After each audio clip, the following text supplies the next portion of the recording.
This is track 6, one more time. This is Rooting SIM Cards with Karsten Knoll. The other talk has actually been moved to tomorrow, Thursday, at 15:30. So please welcome to stage Karsten Knoll.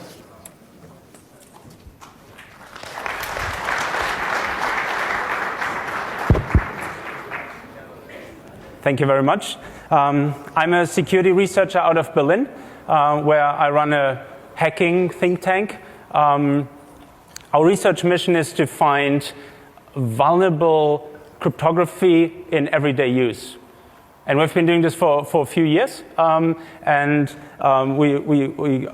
found applications on and on from 20, 30 years back that are still being used. And of course, they're using bad encryption. Now we thought we were done until we found this one more application. Maybe it's the last one that falls into our research. We never know. But I'm here to speak about SIM cards, the little computers in your phones, or in most everybody's phones. There's a few exceptions of older CDMA phones that don't use SIM cards. Everybody else uses a phone. GSMA says there's 7 billion in active use, growing every day.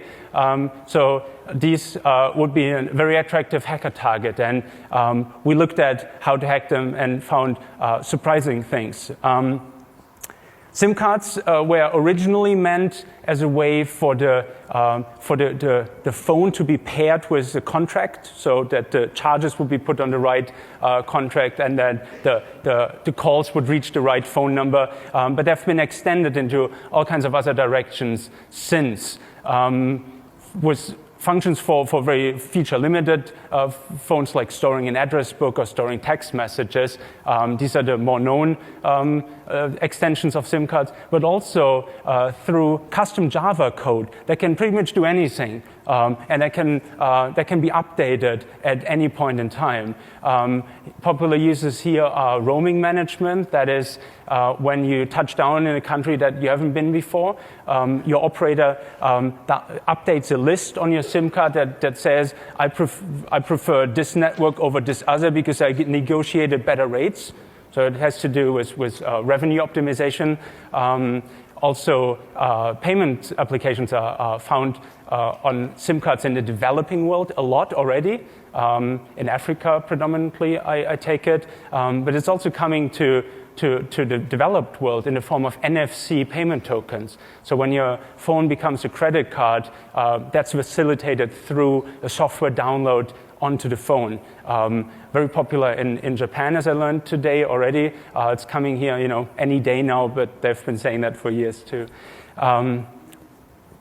We find a bunch of different security mechanisms on the SIM card. It's a complex computing system, so it has to secure a whole range of different things. And let me first state what we're not going to cover today, just to make sure what the focus is. We're not discussing, how to break PIN numbers that used to lock SIM cards. In fact, the attacks I'm going to present, they were completely outside of the realm that's even protected by PIN numbers. So you can send those messages to that we'll be using to cards where you don't even know the PIN number or it has not been typed in. We're not going to get into authentication functions. What used to be SIM cloning some 8 years ago, COMP 128, some people may remember that. So that's a different type of research, and that abuses just one application of the SIM card. We want to go deeper, but not quite as deep as the smart card. So that's also something we're not going to discuss today. If you go back, I think 2 years ago, I gave a talk here with Chris Danofsky. There we show how to break a smart card. But who remembers the talk from back then? It was a somewhat elaborate process that took a couple of days in a lab. So maybe nothing you would do to your neighbor's SIM card just to break it. In fact, you would physically need to break it in order to break into it. So that's also not of concern. Instead, we want to focus on the management interfaces that network operators use to deploy or reconfigure Java applets on the SIM card. And we first want to look at the management interfaces for the communication of those Java downloads, and then look at what the Java applet is allowed and should not be allowed, can do anyway on the SIM card. Sounds good? Yeah? Okay. If there's any immediate question or any questions, raise your hand, right? I'll try to answer them as they come along, otherwise at the end. So we want to go into two deep dives here. One, to discuss how somebody would be able to deploy a malicious piece of software onto the SIM card, cracking some cryptographic keys with permissions to do that. And then we want to discuss what one can then do with that Java on the SIM card. This is all grounded in these management protocols I mentioned earlier that are meant for the operator to control the SIM card while after they already gave it to the customer. And the communication between the operator and the SIM card is all text messages, but of a certain type that is not actually displayed on the user phone, but instead directly forwarded onto the SIM card. So there's a header in every text message that defines its type, and certain types are supposed to be shown to the user, others go directly to the SIM card. And virtually every phone honors these flags. We found maybe one phone in the last 3 years that just ignores OTA entirely. And so to secure this communication, this critical communication that really can change a bunch of things on the SIM card, cryptographic signatures and or encryption are used. Signatures are much more popular than encryption, even though when you think about it, they're actually fulfilling the same purpose here. Both use a block cipher and counter mode, but somehow they like the signatures better than the encryption. Some operators use both. We'll see in the end that it makes little difference, though. The SIM card is configured at manufacturing time or at initialization time with a number of keys.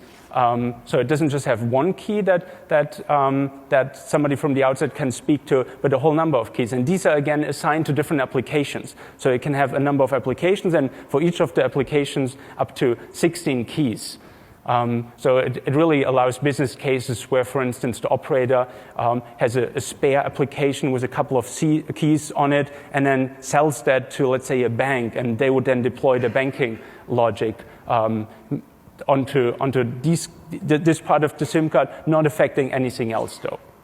So the SIM card knows which type of security it can speak in terms of algorithms, and also it knows whether, for instance, signatures and encryption are mandatory. Now, this slide already gives you a first idea of where this system may be vulnerable.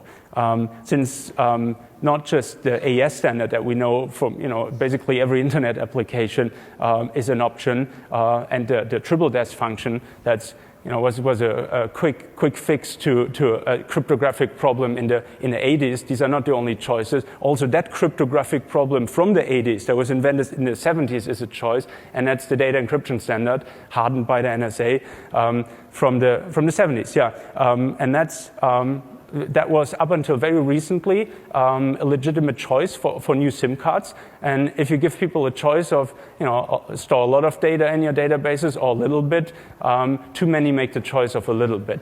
So my understanding is that pretty much every operator in the world started off with shipping desk keys on their SIM cards. Now this is 10 years ago where these Java environments were first deployed to the SIM card. And many operators have since, some more recently, some early on, switched to triple dash. Virtually nobody has switched to AES. But so even those operators who have switched, of course, have only done so for newer cards that they're giving out. And older cards may still carry the data encryption standard.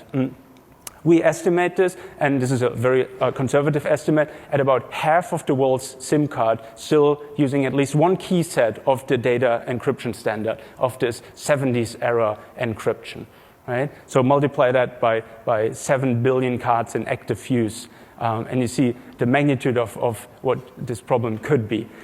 Adding in, though, well, let me perhaps add one more thought here.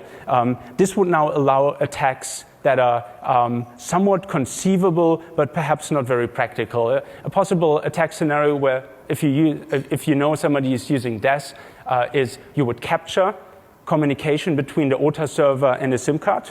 Right? This is all over GSM, or a lot of it is over GSM. So we know from a few years back how to read that. And then brute force through all possible DES keys. You'll find the one that matches, and you can use that to sign the next message as if it came from the server. Right? So that's limiting in two ways. The first way is that you'll have to hang around and wait for the network actually to send a message like that. That may be more common, around airports, for instance, where people update their roaming lists. But still, you get kind of a very random sampling of possible victims. Secondly, the cracking of DES keys has been shown over and over again to be possible, but usually at steep price points. The deep crack was probably the first public version of a DES cracker. It cost $1 million. Right? So that may not be worthwhile spending $1 million to then crack DES keys. So we'd like to improve this attack in these two ways of making it more controlled in terms of response and also cheaper to crack. And let's solve the first problem first here. We need a way of triggering the response from the card that gives us enough information to crack a secret key, and instead of just waiting for the network to send a response. There's a gap in the definition of these cards that allows us to, for some cards, get exactly that plaintext signature pair. And the gap is, how do you respond to a falsely signed command? Everybody can send a command and everybody can falsely sign it, right? The difficulty is in correctly signing it. So you can just pick a random phone number, you send a binary SMS to it, and it will do the security check on it, and it will understand the signature is wrong. And some cards ignore you. Others, though, are nice enough to tell you that the signature was wrong and that you should try again. And a subgroup of those include the signature on that error message. This one, of course, using the correct key. And since this is not just using symmetric crypto, but also the same key in both directions, so kind of key symmetry, this is exactly the key you'd like to crack to then communicate in the other direction towards the card correctly this time around. Right? Everybody understood this so far? Right? So you send something wrong to the card, and it responds by telling you that you did something wrong, but signs it with a DES key. Right? Okay, on to the second challenge. Yeah? Are you saying that the SIM card has the same private key that the OTA server has? So the question is, does the SIM card use the same key as the OTA server? And that is in fact the case. So every communication channel is secured by one key only, and all messages sent in both directions using the same key. Right? Terrible choice, but probably it was a trade-off. Storage on the SIM card. Do we store two keys, or is one enough? And it chose one. Thanks for the question. Good remark. So on to the second problem. We don't want to spend $1 million for deep crack. Neither do we want to break it over a long period of time. In fact, the $1 million have come down to roughly 50,000 euros, so $70,000 or something, that you can buy in Germany in an FPGA cluster. It still takes one day, though. Not very attractive, I would imagine, to anybody wanting to crack SIM cards at large. However, if we had a possibility of predicting what goes into the signature, right? We can pre-compute the signature for all possible keys. Very similar to research we did a while ago on A51, another encryption cipher used in phones, and which allows for rainbow tables. So let's look at whether or not we can actually predict everything that goes into these messages. Here are the packets as they're being exchanged. As I said, there's a few header fields that you have to set for the message to be sent directly to the phone, and most every phone honors this. So they will only forward messages with exactly these settings. We'll get back to this later when we talk about countermeasures. Then other significant choices for the attacker are that they say we're not doing encryption. Now this is by network. Some networks enforce encryption, some don't, but this is the most popular choice. No encryption, but signature, cryptographic checksum in the SIM card jargon. And the request not only says what it is secured by, it also specifies what the answer should be secured by, right? So it says also, you please do not encrypt your response, but sign it and send it no matter what, even in an error case. So this is the place where some SIM cards honor this, some not. So you choose the key that's to be used. So you actually have to go through a whole number of keys in probing a card. So if you know which key is affected, one SMS may be enough. But when you're first probing a new operator, let's say, you go through a whole number of choices for both the key ID and the application ID. And then you include the cryptographic signature, but it's wrong. So you just put random data in there. The response includes some of the same values. It again has a header that indicates it's a binary SMS. It includes, again, the same application ID you specified. It includes a counter. This is meant as a security measure too, against replay attack. However, luckily for this result, or unfortunate for the now vulnerable SIM cards, the count is only checked after the signature is being checked. So you can throw in any counter, it will respond with an error code saying the signature was wrong and never even looked at the counter. So I'll just copy the counter you gave it and accepting it as correct, at least for this error message. And the rest is really predictable too. This is the response that says the signature was wrong in all of this. So all the fields, 1, 2, 3, 4, 5, that go into the cryptographic checksum are either attacker controlled or fully predictable.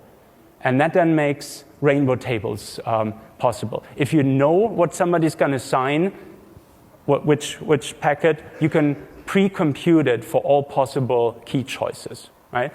And that's exactly what we did. And just to recap, again, much more explanation of this in our A51 research from a few years ago. What is a rainbow table? It builds up on the idea of a code book.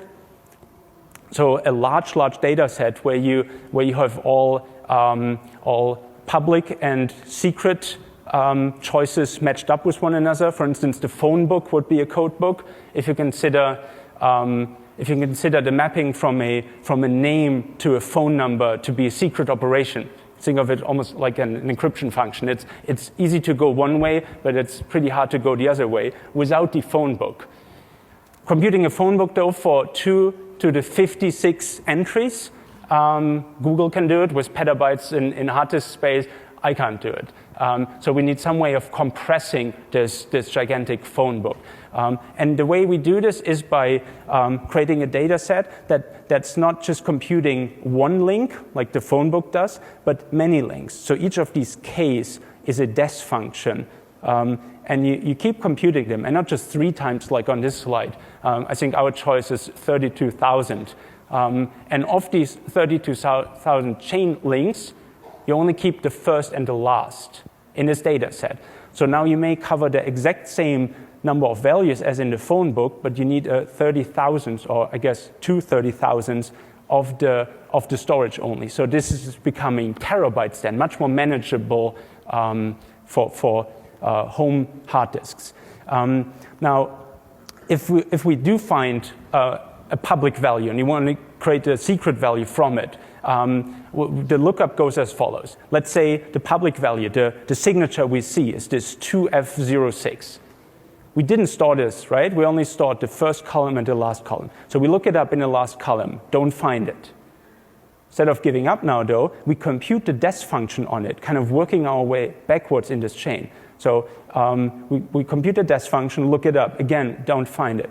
We compute the DES function on it twice. We find it somewhere in the data set, and we know what chain it belongs to, and that chain also, one link before, has the secret item. So with 32,000 operations, DES operations, you find the secret key. Now, there's some more complexity that actually makes this rainbow, where all the DES functions are different, and where the computing time actually becomes quadratic, but I'm not going to go into this detail. Just for you to keep in mind, it's not just 32,000 operations, it's the square of that, and that makes it something like 1 minute on a computer, right? So we trade time for space. We had an attack with petabytes of storage that uses 0 time, basically one database lookup, and now we have an attack that takes an entire minute, much longer, but still acceptably long, but only takes terabytes, right? And that's possible because this protocol was designed with too little randomness, right? You prevent these types of attacks through throwing in random numbers from every direction. All right, so wait, let me pause this for a second.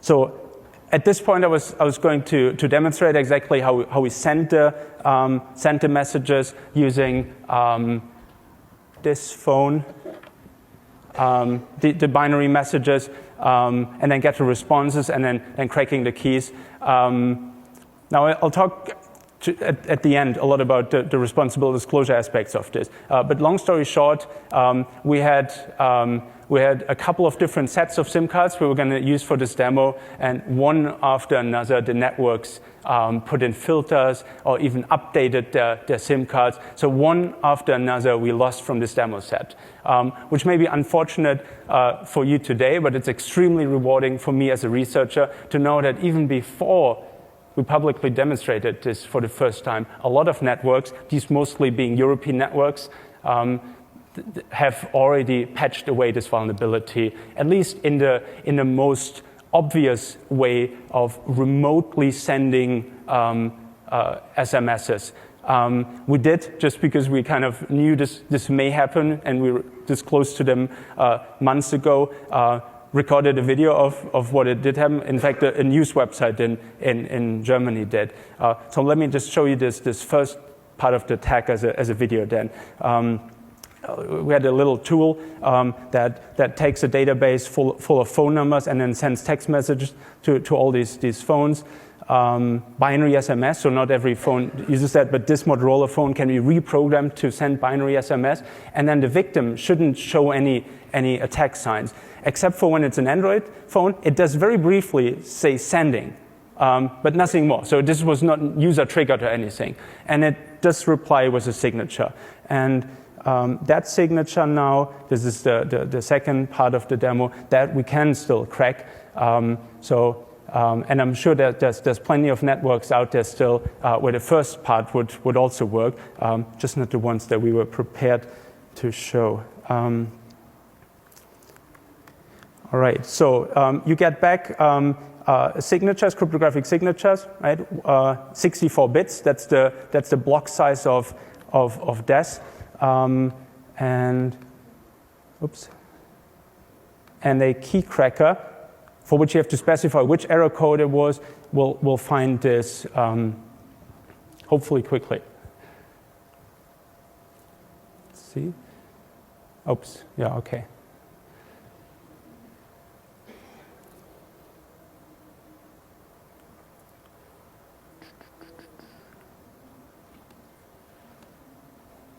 All right.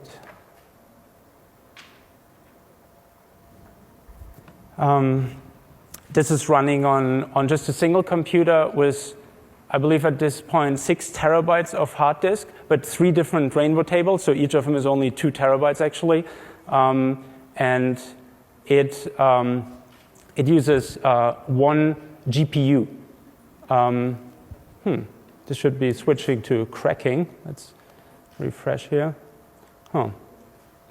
So it uses one big GPU, kind of the exact same setup we already used for the A51 Rainbow tables. Yeah, not sure what's happening with the scheduler here. So let's come back to this a little later. So the secret key that we would get from this, or that hopefully we will get from this, that is the exact same key as per your question earlier. That's now used to respond in the other direction with signed messages that encode valid Java. Right? So this should be of great concern for every network that wants to protect the SIM cards from attack. Some networks, though, kind of shrug it off a little bit too quickly for my taste, and they said we're not affected by this research at all. And they gave different reasons. Some of them said we're using encryption instead of signatures. Now, if you encrypt something that is known, with a known function, DES in this case, of course, one can build equally easily a rainbow table. Even if you use both encryption and signatures, 2 rainbow tables can crack those 2 independent keys. So encryption is certainly no cure here. And the networks that made sure that that their cards didn't give out any signatures, for instance. This is considered a bug at this point, and in fact, the standards were rewritten for cards to not give out anymore. They may still give out encrypted error messages and only enforce the encryption and not the signatures. So a whole lot more networks may be affected than they think. Some networks think they don't use OTA, so they're not affected. Some of them don't even know their own keys, but the keys are on the cards, and they can be cracked, and they can be abused. In fact, I think it's more likely that if a network operator has no recollection of what kind of keys they put in a few years ago, that those will be DES keys, because this is a very active choice that you say, I now want to upgrade to triple DES for all my new cards, and those networks that haven't done so, they're in a bad position. Now, the third one on this slide is the most interesting, probably. Some operators say, it's actually one of the 2 American GSM operators that said, we didn't even look at this research, we are not affected, we use triple DES. Now, triple DES is necessary, but not sufficient to prevent this type of an attack. There's still at least 3 ways to screwing up the triple DES secured card. The first is when they upgrade the cards, but not the OTA database column to be wider, to keep more key material. They still have just a 56-bit key, but they put it in a triple DES operation. Either they pad it with something static, or more commonly, they use several copies of the same key, right? Which in 2-key triple DES actually means that they're doing something different then, right? They run through an encrypt and a decrypt with 2 different keys. However, in 3-key triple DES, if you use the same key 3 times, encrypt, decrypt, encrypt, you're completely canceling it out. So then that reverts to single DES and actually is crackable with the exact same rainbow tables we already computed. Some operators never bother to change the keys. They say triple DES is uncrackable.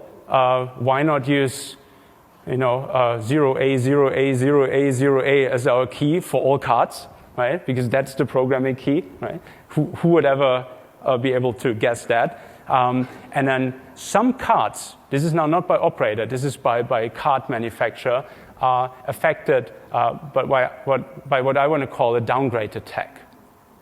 And downgrade attack abuses, again, kind of a gap in the specification that's not so super clear on how cards should do this error handling.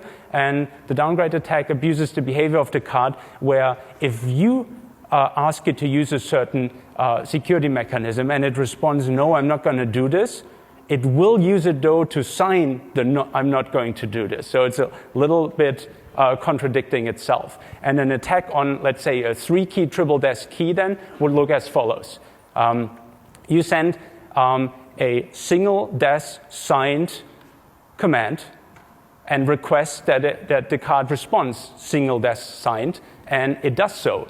And from this, you can crack a single DES key that happens to be, because of the memory management, the first third of the 3-key DES key. That's how this particular card seems to do it. Now, this single DES key doesn't actually help you send anything to the card sign, because on the signature check, it will make sure it's triple DES. That's its configuration. Just on these error messages, that doesn't seem to be the same check. Now, you know the first half of a 2-key, 3-DES key. You send another command. It signs it with the whole 112-bit entropy key, of which you already know half. So this simplifies into a problem of, again, breaking 56 bits. Right? Same problem that you already solved before. This time, unfortunately, no rainbow table use possible, so this is a little bit more effort, brute forcing. And you do it one more time. If there is, in fact, 3-key triple DES, 2-key triple DES is also very popular. So some SIM cards, I have to emphasize this, some SIM cards give away a full triple DES key through 3 iterations of a brute force attack, or 1 rainbow table, 2 brute force, right? And I hope this will inspire some operators to look a little closer into the exact vulnerability before saying we are not affected at all. Let's check back with our cracking. Yes, we didn't actually see how long it took, but it's usually between 1 and 3 minutes on this machine, and it did find a 56-bit DES key, right? Just one of many keys of this card. Our rainbow tables are not computed to 100% anyway, though, so it helps that the card signs different error messages and from different key sets to get closer to 100% cracking. In a nutshell, the vulnerability to OTA key cracking is only there if the card does respond with something other than zero byte signature, and actually includes real data in the signature. Some cards put all zeros in it, and it's only valuable if either the DES crack works right away, either because it is just DES, or because somebody put 3 same keys in a triple DES operation, or because a downgrade attack works. If not all of these are true at the same time, then this particular attack does not work. Now, even though there seem to be a lot of conditions here, again, very conservatively estimating, 750 million cards are affected by this, where all these bad configuration and implementation choices come together. Right? So that's how you crack a key of deploying something onto a SIM card. And what would be, and now of course the question arises, what are you going to do with a Java application on a SIM card? And there's a bunch of APIs that the SIM card exposes for Java applications to use. That's the left side of this slide. And some are kind of obvious, you know exactly why they're there, like sending SMS. That's how Java applets communicate with the application provider, service provider. Some others, it's less clear why they would be there, but the mere fact that they are there makes them abusable, like dialing phone numbers. I can't think of a scenario where my SIM card should dial phone numbers on my behalf and then even type in DTMF tones, but it's of course perfect for voicemail abuse. You can log into somebody's voicemail, forward messages, all that stuff. USSD is another communication possibility. You all know USSD is like the asterisk 100 hash, these short codes. This is, it looks like dialing phone numbers, but it's actually a different protocol, and SIM cards are allowed to do that. In fact, there's payment schemes built around USSD because it's more reliable than SMS.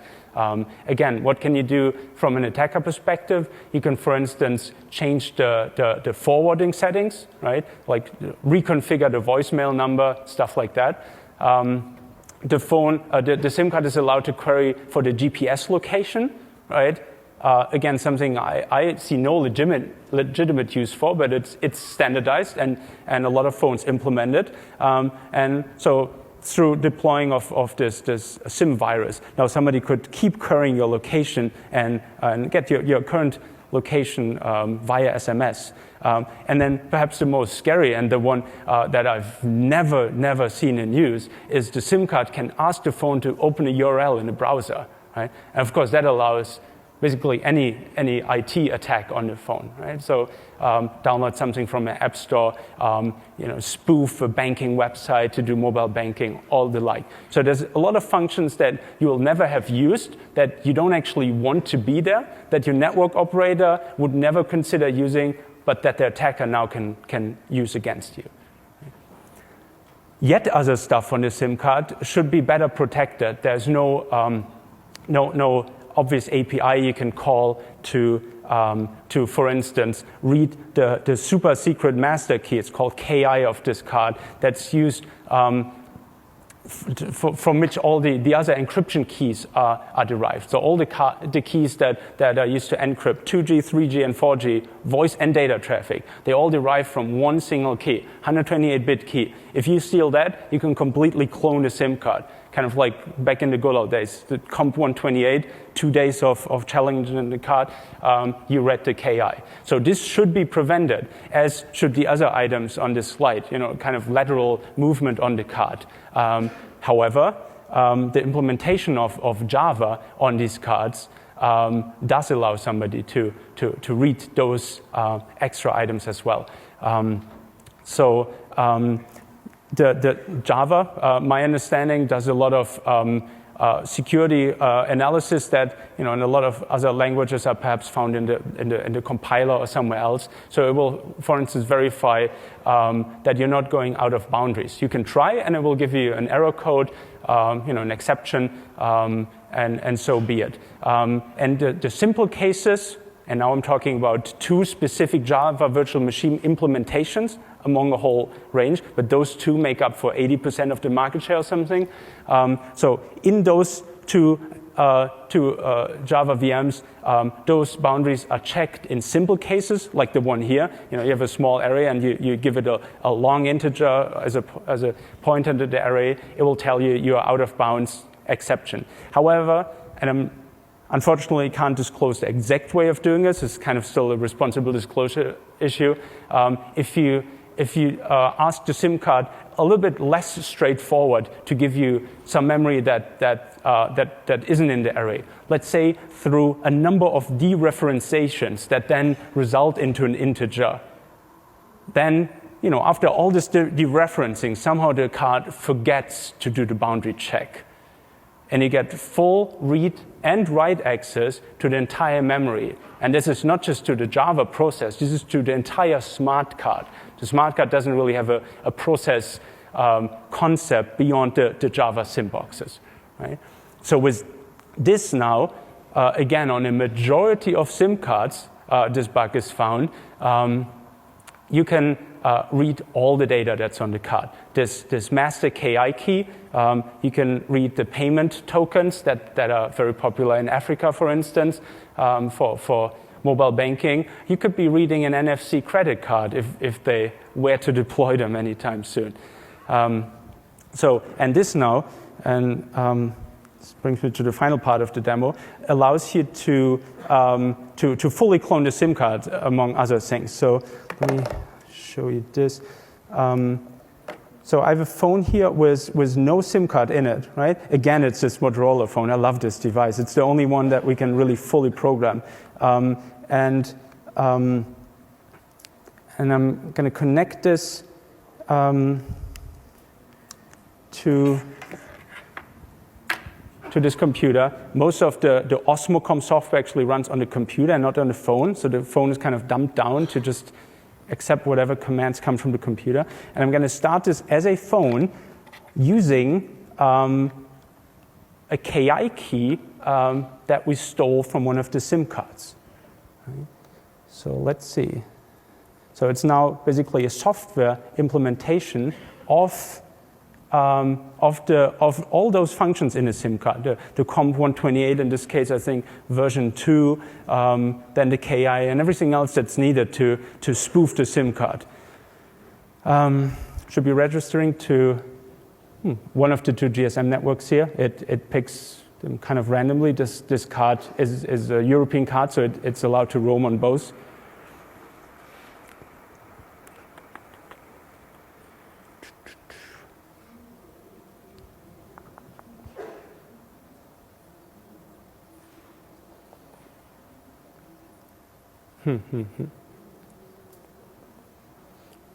The GSMA did put pressure on the two GSM operators here to put in some extra filtering rules, as I learned yesterday.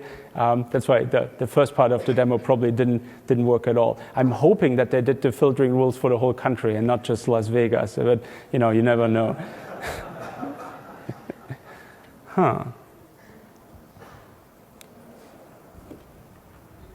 There should be good mobile reception here, right? So my other phone has full reception.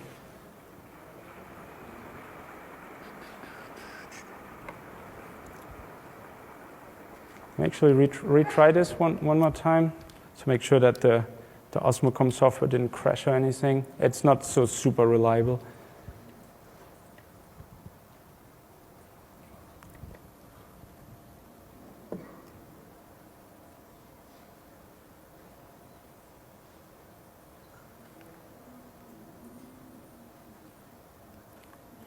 Now, back in the day, when SIM cloning was an issue, just to contrast it with this attack, people would take a card and then have 2 copies of the card a day later or so, and that was considered an issue. I'm not sure what exactly the type of fraud is that you'll do with 2 copies of your own card, but back then that was huge. Now we can do it remotely, fully remotely, and to thousands in parallel. And of course, this is an order of magnitude of SIM vulnerability that has never really been there. And there was no other research anywhere in between that ever questioned the security of SIM cards. So the response, and we'll talk about this next, from industry has been extremely strong, but fortunately very constructive too. I don't know why this is not registering. It did definitely work. Oh, no, it did. Let's wait just a minute or another minute or so. Yeah. So now it's actually registering, where before it was just kind of searching for a network that it can register with. So now it's doing what's called a location update. So that already requires knowledge of the secret KI. In fact, of the KC. That's a derivative of it that the soft SIM does. So the response from the mobile operators was extremely strong and constructive. And after having done mobile security research and actually come up with what I think are significant results for a few years now, we've never had that type of response. And I want to specifically talk about this as soon as this is working.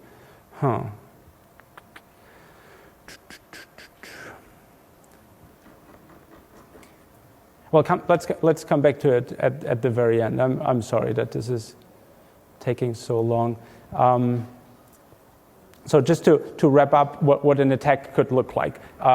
You start with a range of phone numbers, either guessed or collected in some other way, and you send binary text messages to a bunch of them, right? Tens of thousands if you want. There's definitely SMS spamming operations going on that cover millions of devices. So from those, from about a quarter, you'll get back signatures, and of those, about half would be death signatures, depending on countries. Some countries only have death signatures up until today. Others upgraded a long time ago would be less affected. But as an average, half of the ones that do respond would carry a death signature.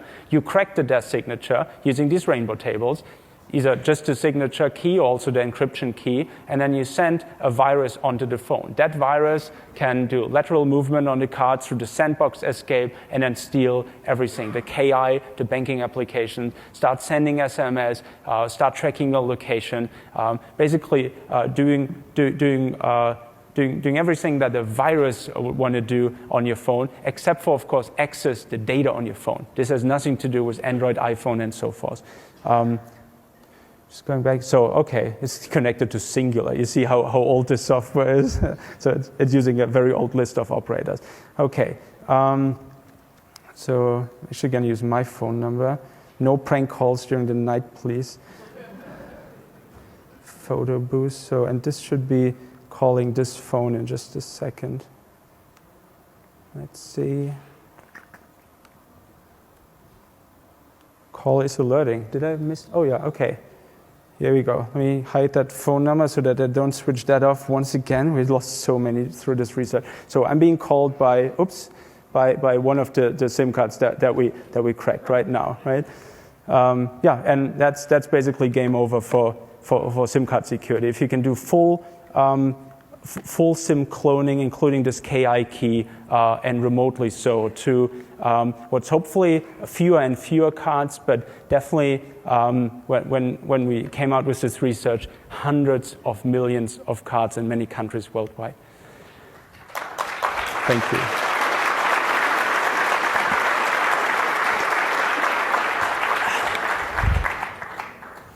Thank you. Now, as I already started telling, the industry response was strong and constructive, and here's a few things that either they came up with, or we came up with, or we kind of all came up with together, that an operator can do. The obvious short-term measure that doesn't really require too much effort is filter these types of messages. They're very specifically formatted messages. You saw the header values indicate that these are binary text messages, and the only sender and or recipient of a binary SMS should be the OTA server. So two phones should never be exchanging binary SMS. So just putting in a filtering rule that says do not let through binary SMS unless it's from our OTA server, that's a good first approximation security. A lot of networks, especially this past week, as they raced to implement them before this demo, overdid it a little bit. They forgot, for instance, that roaming users in their network, of course, want to talk to their OTA server, right? So a lot of roaming optimization didn't work anymore. Also, for instance, Apple FaceTime, that uses a specific type of SMS to initiate the connection. That stopped working in a couple of places.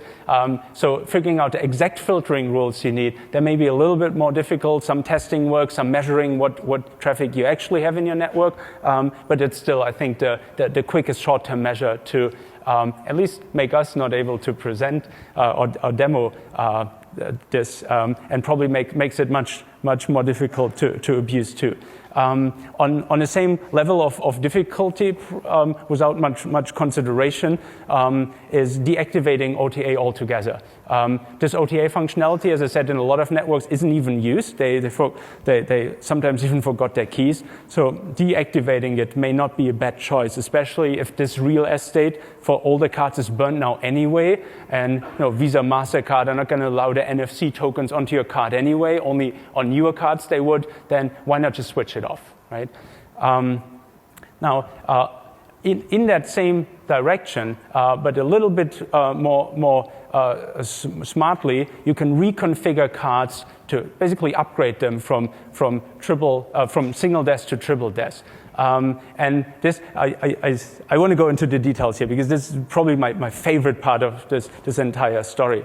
The standard says you're not supposed to and you're not allowed to.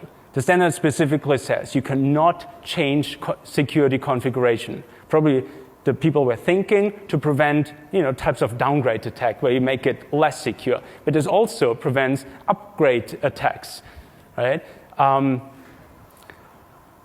What some SIM vendors or some operators with SIM vendors now came up with, I love it. So they take the Java exploit we have, deploy a Java applet onto the SIM card, hack into their own card, rewrite parts of the operating system to allow these types of upgrades, and then upgrade to triple desk. Right? How is that for adapting hacker mindset in industry, right? I love it. So not possible on all cards. In fact, some are so secure that they don't even have Java bugs, so they need to replace their cards. Too bad. So only when you have 2 bugs you get to fix one. If you only have the worst one, then you're stuck with it. While in the card and while hacking your own cards, it would also be nice to prevent them from giving out signatures, but that's more than just a configuration setting. That actually rewrites some logic, so I don't think anybody is doing it quite yet, has quite figured out what all has to change for them to not disclose cryptable ciphertext anymore. That helps us break these keys so much faster. Now, hopefully in the midterm, most networks will have done both filtering and upgrading the OTA keys. Where that's not the case, I would imagine that that phone manufacturers want to jump in with something like an OTA firewall. I think it's pretty shocking that that all this communication goes on with absolutely no way for the user to opt in or opt out. And that functionality really has to be brought back. Very, very old Nokia phones, like the Nokia, I think 1110, that still asks the user, is the SIM card allowed to now send a text message? Newer phones don't do this anymore. Why? I don't know. I think we should get that control back, at least on a low nerdy kind of a rooted Android type level as a supplementary security measure. A few more words on the responsible disclosure. I don't usually talk about it so much because it's kind of falling into the same pattern where we disclose something, then industry pronounces strongly how this is infeasible or only with very specific tools or only affecting a few devices. None of this happened this time. Everybody responded to the criticism by trying to upgrade it. And in fact, not just everybody individually, but the different operators helped each other with ideas and helped their SIM vendors who are a little bit lagging behind in understanding these attacks, some of them anyway. Helped them all understand how to, best practice upgrade this, and shared all this through the GSMA, is the organization that facilitates the exchange. An environment that I've never experienced in terms of responsible disclosure, which may be due to just a general sentiment right now of, you don't want to be responsible for being the one enabling surveillance and other types of criminal activity. It may also be, though, that it's just this time we didn't only break the privacy of all their users, we also added in a little bit of revenue loss element, and that got them running. So maybe as a recommendation for other researchers, don't just try to protect the user, try also to hurt the operator, and then they'll be much more focused on it. Three more recommendations here on the right-hand side. I won't go through them, just kind of for reference if you ever want to disclose. I think the important ones are be in control of the process, right? Like choose the partners you want to disclose to wisely and make sure it's no lawyers, that there's no NDAs in the ways, that it's really a constructive environment where they know you set them a deadline and you gave them sufficient time to fix it, but no more than that, right? All right. So I hope this was at least a little bit inspirational, even though it's kind of an already fixed vulnerability for some parts of the world anyway. But I hope, I foresee this being the first result in SIM card hacking, not the last. There's plenty of applications that are running on SIM cards that could have implementation bugs. There's plenty more in the Java world to be found, and there's probably stupid configuration key choices that we didn't even think of yet. And if you do find any such bugs in the future, perhaps this was also encouraging to go a responsible disclosure way and actually making change happen instead of just criticism, what I kind of got frustratingly used to as a security researcher. Criticism of industry not moving. This time they did move, and I'm thankful for this, and thank you for your attention.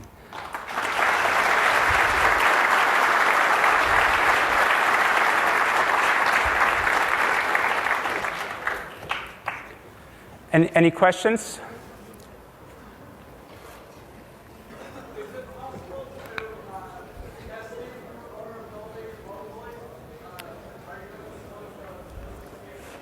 So the question is, can you test for these vulnerabilities remotely? And you can certainly test for whether the cards give out crackable ciphertexts remotely. That's just a binary SMS, sending and receiving one. You can't actually test whether this is DES or not without having the rainbow tables, because they look the same from the outside, right? So only when you cracked it, you know that it was DES. You don't never know the other way, right? Question here? Is there any chance that we re-enable the auto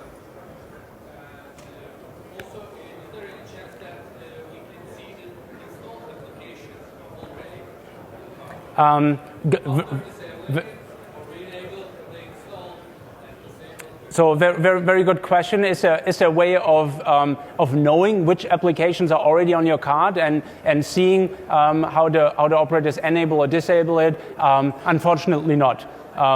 Usually you have no way of seeing this communication, and you have no way of peeking into the SIM card to see what's stored on it.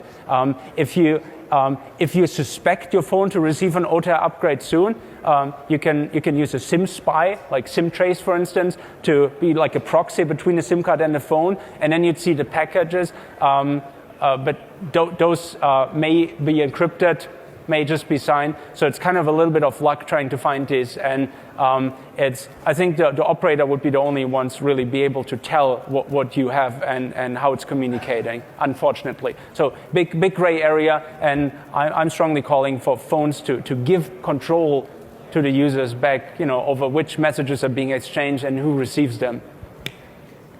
Thanks. Any other questions? Yeah, go ahead. Sorry.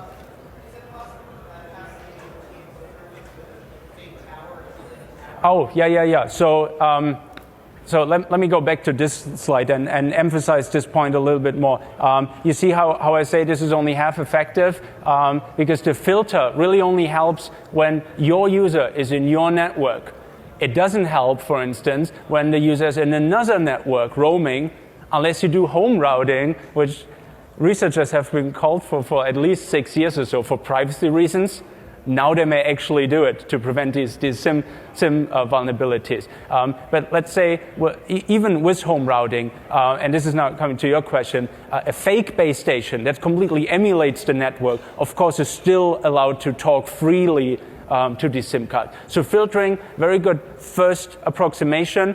That keeps me away from demoing it, but definitely no long-term solution. IMSI catchers are already widely deployed, and this would just be one more abuse scenario. And in fact, if you think about it, an IMSI catcher has to crack all these keys, the KCs, the session keys, on the fly, and it may miss it sometime. If they get to crack the KI, they're worry-free. They pre-compute all the keys they need, right? So definitely abuse there. And the last possibility, of course, if you have a malware on your phone, that can speak to the SIM card with no network level filtering whatsoever. Right? Any last question? Go ahead.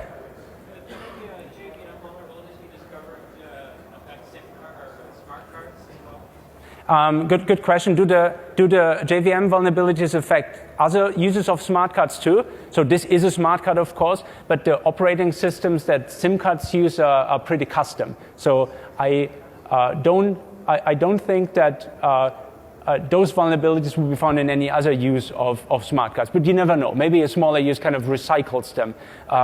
So this is all the area of Java cards, but everybody implements their own Java card. Let's say the most common one, I think, would be a Jacob card by NXP. That's not used as a SIM card. So the SIM card manufacturers create their own Java card implementations, and those all seem vulnerable. But if that question was kind of motivated by your desire to research this further, we are no Java experts whatsoever, and we found these bugs in very short time. They're very obvious bugs. If you compare them to what kind of bugs are found in kind of PC implementations of Java, there's worlds in between. And so I think there would be hundreds of Java bugs in SIM cards, of which we just found the tip of an iceberg. Right? So definitely encouragement for anybody to look at it stronger. Yeah. Okay, well, thanks again.